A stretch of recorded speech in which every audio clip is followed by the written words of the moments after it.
یا اللہ مدد! اس کے منہ سے آخری الفاظ یہی نکلے تھے۔ دروازہ ٹوٹ گیا تھا اور وہ اس کے سر پر کھڑے تھے۔ اس نے بے یقینی سے اٹھ کر اپنے ہاتھ پر لگی ہتھ کڑی کو دیکھا اور آنکھیں بند کر لی، اس امید پر کہ سانسیں اس کے جسم کا ساتھ چھوڑ دیں گی، لیکن نہیں، دھڑکنیں تو چل رہی تھیں ابھی بھی۔ ایک لمحے کے لیے اسے سب یاد آیا۔ اس کی زندگی کسی فلم کی طرح اس کی آنکھوں کے پردے پر ابھری تھی۔ وہ ان کے ساتھ گھسٹتی چلی جا رہی تھی۔ ربیشہ! اپنے نام کی پکار سن کر اس نے آنکھیں کھولی۔ ہاں، اس کی دھڑکنوں کی رفتار تیز ہوئی تھی، لیکن ساکن نہیں۔ ہاں، کچھ بھی نہیں بدلا تھا۔ زندگی تب بھی مشکل تھی، لیکن اب جہنم بننے والی تھی۔ S H O Dureed Yazdani! آپا نے اس کے کان کے پاس بولا تو وہ انہیں آنکھ اٹھا کر دیکھ گئی۔ تمہارا آخری سہارا ہے درید یزدانی، اس سے مدد مانگنا۔ جس تھانے تمہیں لے جایا جا رہا ہے نا، وہاں کا ایس ایچ او ہے وہ۔ میں فون کر دوں گی اسے، میرا بھانجا ہے، وہ سب سنبھال لے گا۔ آخر میں وہ ہلکا سا مسکرائیں۔ یہ مسکراہٹ اس نے حیرانگی سے دیکھی تھی۔ اس مسکراہٹ میں یقین تھا کہ جیسا وہ کہہ رہی ہیں ویسا ہی ہوگا۔ اس کے دل کی دھڑکن اپنے معمول پر آئی، جیسے جلتے کوئلے پر کسی نے پانی پھینکا ہو۔ اس کے بعد اس نے زمین سے نظریں نہیں اٹھائیں۔ وہ جانتی تھی محلے کا ہر فرد اسی کو دیکھ رہا ہوگا۔ وہ لوگ جنہوں نے کبھی اسے بے حجاب نہ دیکھا تھا، آج اسے ننگے سر بکھرے حلیے میں دیکھ رہے تھے۔ کچھ کی آنکھوں میں تمسخر اور کچھ کی آنکھوں میں ہمدردی تھی، کچھ کے لبوں پر اس کے لیے دعا۔ اس نے وہاں جا کر بھی اوپر نہیں دیکھا تھا۔ اس تلخ حقیقت کو پینا بہت مشکل تھا کہ وہ ایک مجرم کی حیثیت سے تھانے لائی گئی ہے۔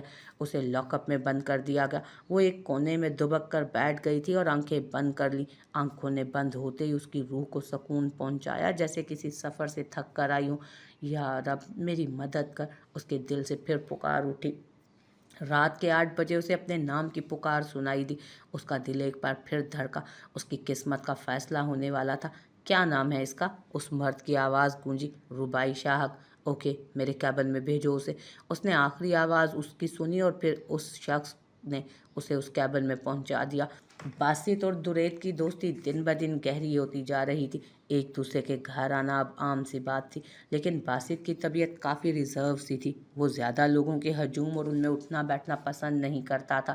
یہی وجہ تھی کہ اس کے دوست بے حد کم تھے۔ ابھی وہ ان کے گھر داخل ہوا تو ملازم نے اسے بتایا کہ درید اپنے کمرے میں ہے۔ باسط نے درید کو بلوانے کا کہا، کیونکہ درید نے ہی اسے بلایا تھا آج ساتھ پڑھنے کے لیے۔ ان کے 10ویں جماعت کے امتحانات نزدیک تھے۔ درید نے اسے اپنے کمرے میں ہی بلوا لیا۔ وہ جو اس کے کمرے کی طرف جا رہا تھا، پچھلے لان سے رونے کی آواز سنتا ٹھٹکا۔ کون رو رہا تھا؟ آواز سے کوئی بچہ معلوم ہوا اسے۔ وہ جانا نہیں چاہتا تھا، لیکن انسانیت آڑے آئی۔ درید کی بہن وہاں سیڑھیوں پر بیٹھی اپنی آنکھیں رگڑتی صاف کر رہی تھی۔ کیا ہوا لٹل بٹر کپ؟ اس نے اس کے پھولے گالوں کو دیکھتے اسے نیا لقب دیا تھا۔ رابی نے پیچھے مڑ کر دیکھا اور واپس چہرہ جھکا لیا۔ باسط کو حیرانی ہوئی اس کے اس طرح منہ موڑنے سے، لیکن شاید وہ اسے جانتی نہیں تھی۔ وہ کچھ قدم دور وہیں اس کے پاس بیٹھا۔ وہ چھوٹی سی بچی، پیلا فراک پہنے، بھورے بالوں کو آگے سے کلپ لگائے، پھولے گال لیے کیوٹ لگ رہی تھی، بے حد کیوٹ۔ کیا ہوا بٹر کپ؟ میں آپ کے بھائیوں کا دوست ہوں، آپ مجھے بتا سکتی ہیں؟ باسط نے اسے کریدا۔ میں نہیں بتاؤں گی، اس نے سو کرتے کہا۔ کیوں؟ کیونکہ میں سب سے ناراض ہوں، اس نے کہتے ساتھ اپنے فراک کو اٹھائے اس سے ناک صاف کیا تو وہ مسکرایا۔ ہو سکتا ہے میں آپ کی ناراضگی دور کر سکوں۔ اسے وہ کیوٹ سی لڑکی پسند آئی تھی۔ نہیں، بڑے لڑکے اچھے نہیں ہوتے۔ اس نے باسط کو دیکھ کر ایک بار پھر آنکھیں رگڑ ڈالیں، جو اب سرخ ہو رہی تھی بار بار رگڑنے سے۔ اچھا، وہ کیوں؟ کیونکہ وہ اچھی باتیں نہیں کرتے، وہ ہرٹ کرتے ہیں، اس نے کہتے آنکھیں رگڑنا چاہی کہ اس نے اس کا ہاتھ تھاما۔ نو، آپ کو کس نے ہرٹ کیا؟ میں تو نہیں بتاؤں گی، انہوں نے بولا ہے کسی کو مت بتانا، نہیں تو کل مجھے سزا ملے گی۔ کون؟ کس نے کہا ہے؟ باسط کو حیرانگی ہوئی۔ اور اس نے اس گھر میں کسی اور کو نہیں دیکھا تھا، تو وہ کس کی بات کر رہی تھی؟ اس شخص نے پھر سے سر جھکایا، چہرے پر تلخ مسکراہٹ تھی۔ جلد ملاقات ہوگی آپ سے منت وقار۔ لیکچر اوور ہوتے ہی وہ باہر نکل گیا۔ اس کا رخ سامنے والی کلاس کی طرف تھا۔ وقار حسین کو کون نہیں جانتا تھا؟ وہ خود ایک بزنس مین کا بیٹا تھا، سوتیلا ہی صحیح، لیکن تھا تو اس کا باپ۔ ان دنوں وقار حسین سے ہی تو جلن کا شکار تھا، کیونکہ اس وقت کی تمام بڑی ڈیلز وقار حسین کے ہاتھوں میں تھی۔ اسے پتا تھا اسے آگے اب کیا کرنا ہے۔ مخصوص کلاس میں داخل ہوتے اس نے یہاں وہاں نظریں گھمائیں۔ وہاں موجود آدھی لڑکیوں نے اسے دیکھتے دل پہ ہاتھ رکھا۔ काले शलवार कमीज पर ब्राउन चादर कंधे पर रखे, स्लीव्स कोहनियों पर टिकाए, बाल जल से सेट किए हुए था। वो साफ रंगत और तराशे हुए कदो खाल लिए वो बहुत जाजिबे नज़र लग रहा था। उसके चेहरे की करख्तगी उसे दूसरों से बहुत मुनफरिद बना देती थी। यही वजह थी कि वो ज़्यादा किसी को मुंह नहीं लगाता था। वो जानता था लड़कियां उसकी ख्वाहिशमंद रही हैं, लेकिन एक दो दोस्तों के अलावा उसने कभी किसी में इंटरेस्ट नहीं लिया। मन्नत वकार, हु इज़ मन्नत वकार, उसने बुलंद आवाज़ में कहा तो वो जो पिछले बेंच पर दबकी बैठी थी फ़ौरन से पहले सर उठाया। सामने मौजूद शख्स की रौबदार शख्सियत को देखते उसके हाथों में पसीना आया। जी, उसने हिम्मत करते उठकर कहा कि वो नहीं जानती थी कि सामने वाला कोई प्रोफेसर नहीं बल्कि यहीं का स्टूडेंट है।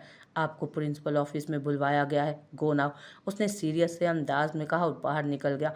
मन्नत ने डरते अपनी चीज़ें उठाईं और बाहर निकल गई। अब उसे प्रिंसिपल ऑफिस का रास्ता नहीं मालूम था। वो खामोशी से सीढ़ियाँ उतरती निचले फ्लोर पर आई। उसे शदीद घबराहट का सामना था। वो उसे दूर से देखता पुरस्कार सा मुस्कुराया। उसने रुकते यहाँ वहाँ देखा और फिर हिम्मत करते पास गुजरती लड़की को बुलाना चाहा, जिसने एक नज़र उस पर डालकर उसकी बात सुनना मुनासिब ना समझा।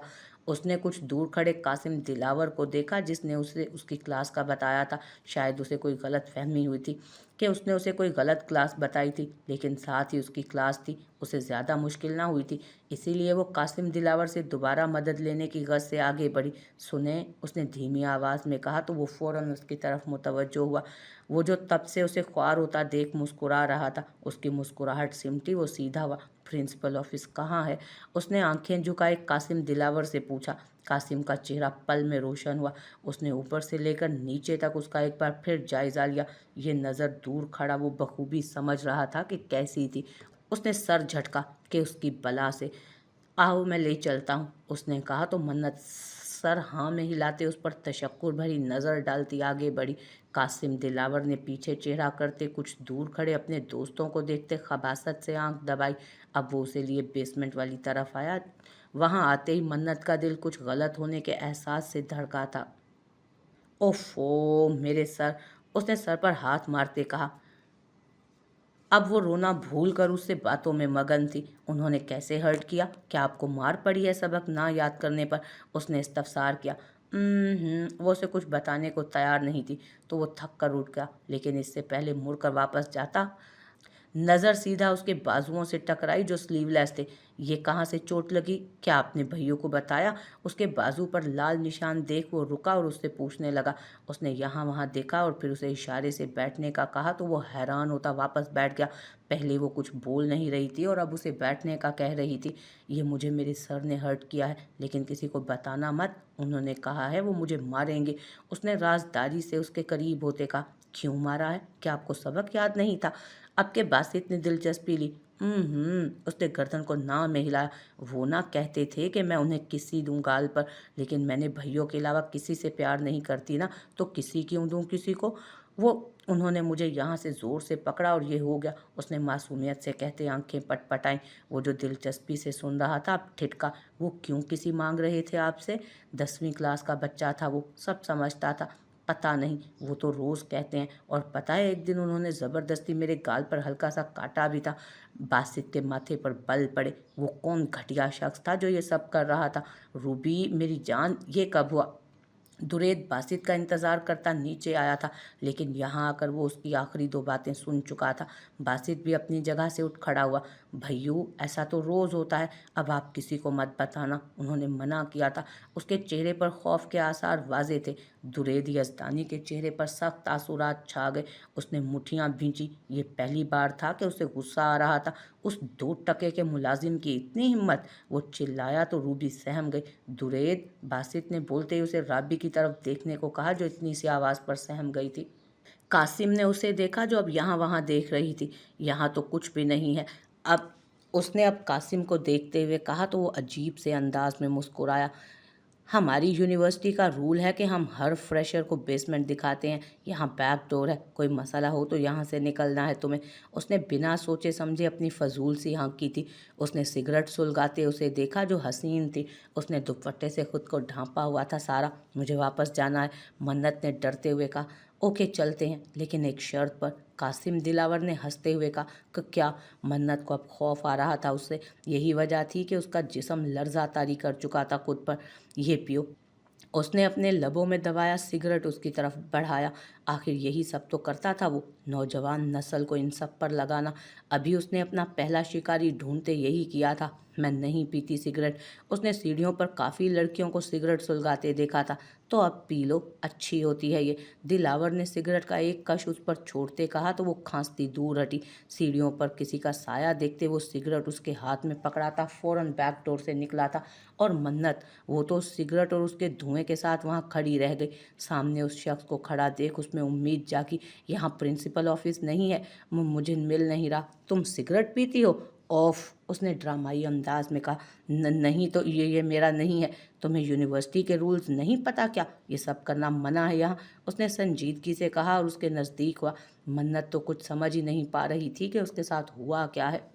वो उसे घसीटता ऊपर ले जाने लगा, लेकिन वो जानता था ये हरकत उस डरपोक लड़की की नहीं है। लेकिन उसे क्या फ़र्क पड़ता था, जिसकी भी हो, उसे तो मौका मिल चुका था ना पहला। उसने उसे प्रिंसिपल के ऑफिस के बाहर लाते, बाहर खड़े गार्ड को देखते अंदर जाने की इजाज़त मंगवाई। वो गार्ड उसकी पहुंच से वाकिफ था। उसने उसे जाने दिया। वो अंदर दाखिल हुआ तो प्रिंसिपल ने उन दोनों को देखा। सर, ये लड़की बेसमेंट में सिगरेट नोशी करती पाई गई। मन्नत, जो कब से ये समझने की कोशिशों में हलकान हो रही थी, चौंकते फ़ौरन सर उठाया। फ्रेशर? प्रिंसिपल ने इस्तफसार किया। जी सर। आपको कैसे पता कि ये बेसमेंट में है? सर, मुझे कुछ गलत लगा तो मैंने इनका पीछा किया और ये, उसने सिगरेट उनके सामने किया। ओके जाएं आप, उन्होंने कहते उसे बाहर भेजा तो वो भी एक नज़र उसके सफ़ेद पड़ते चेहरे पर डालकर निकल गया। Your name? सर, मैंने कुछ नहीं किया। तब से आंख में अटके आंसू अब भल भल निकले थे। Your name? Mannat. Full name? Mannat Waqar. वकार हुसैन? उन्होंने कुछ सोचते हुए पूछा, क्योंकि 2 दिन पहले ही उन्हें वकार हुसैन की तरफ से कॉल मौसूल हुई थी। जी, उसने आंसू चेहरे पर रगड़ते कहा। ये सब, उन्हें उसके डर और आंसुओं से कहीं से नहीं लगा कि वो मासूम लड़की ये हरकत कर सकती है, और वकार हुसैन ने उन्हें ख़ास तौर पर उसकी हिफाजत के लिए तंबीह की थी। ओके मन्नत, तो बताएं क्या हुआ? उसने सब डरते उन्हें बताया तो उन्होंने सर हिलाया। क्या नाम था उस लड़के का? मुझे नहीं पता। ओके कोई बात नहीं, डरने की ज़रूरत नहीं है आपको। अगर आपको कोई भी मसला हो मुझे इन्फॉर्म कर सकती हैं। यू मे गो नाउ, उन्होंने कहा तो उसने नम आंखों से सर उठाया। अगर ये बात उसके बाबा को? नहीं। वो बाहर निकली तो कुछ दूर खड़ा, शायद वो उसी का मुंतज़िर था। वो पास से गुजरी और रुकी और अपनी नम मासूम झील जैसी आंखें उठाकर उसकी तरफ देखा। आई हेट यू, ये 3 लफ्ज़ अदा करते उसकी आवाज़ रुंध गई। वो दौड़ते हुए वहाँ से निकल गई। ये पहली बार उसने सुना था खुद के लिए, और अब न जाने कितनी बार सुनने वाला था। उसने 11:15 बजे का इंतज़ार न जाने कैसे किया था, और फिर वो वक्त आन पहुंचा। वो खामोशी से उस शख्स के साथ बाहर निकल गई। किसी ने भी उससे नहीं पूछा था कुछ, शायद दुरेद यज़दानी का खौफ था। वो बाहर गई तो वो अपनी गाड़ी में मौजूद था। वो पीछे बैठी तो उसने गाड़ी जन से भगाई और मेन रोड पर डाली। तुम्हें पता है हम कहाँ जा रहे हैं? उसने सामने वाला आईना उस पर सेट करते हुए कहा। नहीं, उसने कहते साथ खिड़की से बाहर देखा। मेरे फ्लैट, उसने कहते हुए कुछ जांचना चाहा, लेकिन उस लड़की के चेहरे के तासुरात हनूज वैसे ही थे। उसने सर झटका। सब एक जैसी होती हैं, उसने दिल में सोचा और गाड़ी की स्पीड बढ़ाई। आज उसे आपा का फ़ोन आया था। वो उस मोहल्लेदार लड़की को बचाना चाहती थी जो उनकी दोस्त की बेटी थी। उसने वैसा ही किया था। उनका कहना था कि वो उसे मंजर आम से 1-2 साल के लिए गायब कर दे। उसकी सौतेली माँ और ताया की ज़मानत कल होने वाली थी, जिससे वो अनजान थी। उसके बाप को इंसाफ नहीं मिला था। वो एसएचओ कैसे उसे वहाँ से निकलवा लाया था। उस अंधे कानून को देखती वो मन ही मन मुस्कुराई। वो तमाम लोग जो ऊंचे ओहदों पर फाइज हैं, उनसे कभी नहीं पूछा जाता कि वो क्या कर रहे हैं। उसके चेहरे की तल्ख मुस्कुराहट आगे बैठे दुरेद यज़दानी ने भी देखी थी। उसने गाड़ी झटके से रोकी तो वो उसके पीछे उतरी और उसके साथ उसके पीछे चलने लगी। तीसरी बिल्डिंग के रूम नंबर 46 में आए थे वो फ्लैट अच्छा खासा वसी था। उसने उसे देखा जो जूते उतारता अब वहीं सामने टेबल पर सोफे पर बैठ गया था। बैठ जाओ लड़की, उसने कहा तो वो भी बैठ गई। इस 1 साल में क्या करोगी तुम? जाहिर सी बात है, अपने आप को पालने के लिए काम तो करना पड़ेगा। उसने सर उठाकर उस शख्स को देखा। ऐसे मत देखो, तुम सारे काम करोगी मेरे बिना मुआवजे के। भाई, तुम्हें उस जेल से निकलवा कर लाया हूँ, इतना तो बनता है ना। उसने सर हिलाया। आगे क्या होने वाला था वो अनजान थी उससे, लेकिन थोड़ी सी पुरसकून के जिंदगी उस काल कोठरी में तो नहीं गुजरने वाली थी।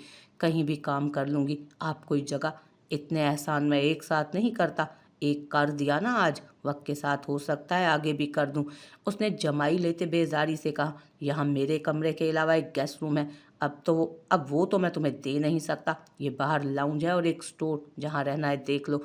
वो कहता उठकर चला गया तो उसने उस फ्लैट में मौजूद आखिरी दरवाजे की तरफ देखा और उसकी तरफ चली गई। वो एक छोटा सा स्टोर रूम था, लेकिन ज़्यादा सामान नहीं था। वो सफाई को कल पर डालती, चादर वहाँ रखती, वहाँ मौजूद गद्दे पर लेट गई जो वहीं पड़ा था। उसके आसाब इस कदर थक चुके थे कि बस नींद लेना चाहती थी। और फिर वो कल की फिक्र से आज़ाद आंखें मूंद गई, ये जाने बिना कि ज़िंदगी उससे कैसे कैसे इम्तहान अभी लेने वाली थी। दुरेद, तुम बुलाओ उसे फ़ोन करके। बासित ने उसे आंखों से ठंडा रहने की तलकीन की। दुरेद ने भींचे जबड़ों से मुलाजिम को आवाज़ देते फ़ोन लाने को कहा। बाबा को वो अभी बाद में बताता, या शायद बताता ही ना। उसकी बहन का मामला था, बाप के घर आने का इंतज़ार नहीं कर सकता था वो तैश में यहाँ वहाँ चक्कर लगाने लगा। जवान खून था जो जोश मार रहा था। रुबाब, बैठ जाए। उसे डरता देख बासित ने कहा तो वो बैठ गई। दुरेद, बैठ जाओ। बासित ने दुरेद को भी खामोशी से बैठने का इशारा किया। ये कब से हो रहा है? बासित ने पूछा। सर ऐसे ही करते हैं, उसने सादगी से जवाब दिया तो दुरेद का गुस्सा मजीद बढ़ा। आपको पता है इसे क्या कहते हैं? बासित ने कहा तो उसके साथ दुरेद ने भी सर उठाकर उसे देखा। उसने ना में सर हिलाया। दुरेद को तो वो अब देख भी नहीं रही थी, क्योंकि वो चिल्लाया था। इसे बैड टच बोलते हैं। जब कोई आपको हाथ लगाए और छूने की कोशिश करे तो समझें कि वो अच्छा नहीं है। आपको फ़ौरन अपने बाबा और भाइयों को बताना है, बासित ने उसे समझाया। वो गौर से उसे सुन रही थी। दुरेद ने उसे देखा जो उसकी बहन को समझा रहा था। जब भी आपको लगे कि कोई आपसे ऐसी बात कर रहा है जो आपको समझ में नहीं आ रही और अच्छी ना लगे तो फ़ौरन वो जगह छोड़ दे। किसी भी अनजान शख्स से ना ही बात करनी है और ना ही उसकी बात सुननी है, और टच तो किसी को नहीं करने देना। ओह, वो ध्यान से सुनती, सर तेज़ी से हिलाती। हाँ, बोल रही थी। अब आपको पता चल गया है ना कि बैड टच क्या होता है? बासित ने उसे देखते कहा तो उसने सर हाँ में हिलाया। Okay, good girl. बाबा और भाइयों के अलावा किसी की बात नहीं माननी। ओके, चलो जाओ, भाग कर देख कर आओ आपके बाबा आ गए हैं या नहीं। उसने उसे भेजने की खातिर कहा। उसने दुरेद को देखा जो तशक्कुर भरी नज़रों से उसे ही देख रहा था। शुक्रिया की ज़रूरत नहीं, अपनी बहन को भी मैं ये सब समझा चुका हूँ। मुझे ये आसान लगा तो बता दिया। बासित ने कहा। तेरी बहन? दुरेद ने हैरानी से पूछा। लंबी कहानी है, फिर कभी। दुरेद ने उसके करीब आते उसे गले लगाया और वो नम आंखों से मुस्कुरा दिया। उसे हीरे जैसा दोस्त मिला था। शायद वो इतने अच्छे से रुबाब को ये सब ना बता पाता जितना उसने बताया था। ये सब बातें उसकी माँ की बताने वाली थी, लेकिन वो तो थी नहीं ना, तो ये सब उसका फ़र्ज़ बनता था। उसके बाद उसने कोई क्लास ली ही नहीं। पहले ही दिन ये सब उसका नन्हा सा दिमाग सह ही नहीं पा रहा था। वो बाहर निकली। उसके बाप ने ड्राइवर को वहीं रुकने का कहा था, सो वो उन्हीं के साथ ये कहती बाहर आ गई कि आज उसने पहले दिन एक ही क्लास ली थी। वो घर चली गई और सारा दिन अपने कमरे में बंद रही।